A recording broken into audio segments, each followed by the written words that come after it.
Balik normal muli ang maraming Pilipino matapos na madinig ang 1 oras at 26 na minutong talumpati ni Pangulong Ferdinand Marcos Jr. kahapon, July 27.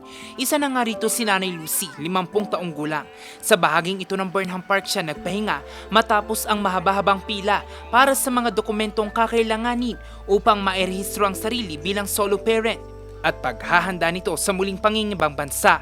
Kung siyang tatanungin, tila kulang pa ang laman ng talumpati ng Pangulo. Ewan ko kung mangyayari yan kasi yung ating gobyerno ngayon ay more on corruption kasi.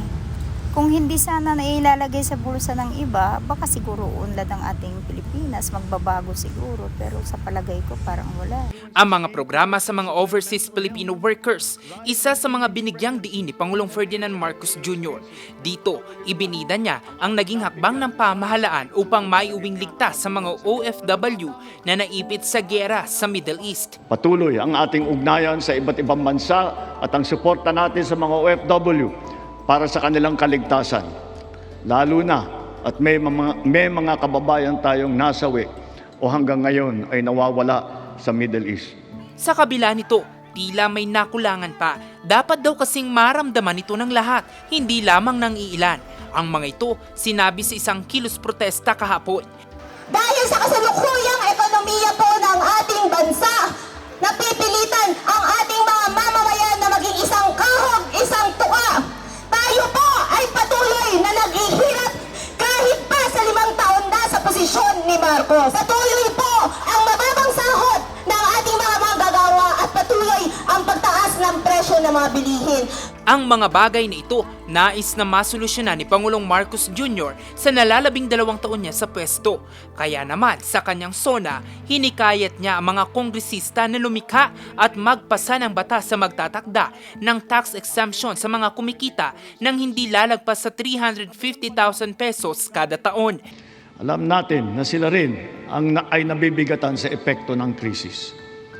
So to ensure the continued progress of the middle class amidst the lingering effects of the crisis, we will pursue tax relief measures that promote growth, that generate revenue, and advance equity towards socio-economic sustainability. Kaya bilang natatanging proteksyon sa kanila at para mas mapakinabangan nila ang pinaghirapan nilang kita, nananawagan ako sa Kongreso upang maipasa ang batas na magbibigay ng bahagyang ginhawa para sa ating bayaring buwis. Dapat na rin daw pag-aralan na sibakin ang systems loss sa bill ng kuryente. Hindi naman kasalanan ng consumer kung bakit nagkaroon ng systems loss.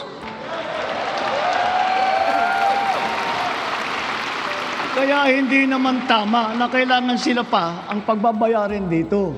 Therefore, we, the people, we demand for the immediate amendment of the EPIRA.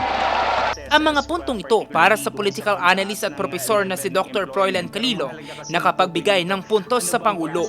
Pero mahalaga raw na hindi lamang ito basta sinabi, kundi dapat maipakita sa sambayan ng Pilipino. Ang kinakailangan kasi talaga rito is sustainable and at the same time transformational mechanisms para talaga magkaroon tayo ng maituturing natin na matibay na haligi o pundasyon ng ating paggawa sa ating bansa. No? Sa ngayon, nakatuon ang Pangulo sa pagpapatupad ng mga programa sa nalalabing 2 taon nito sa pwesto.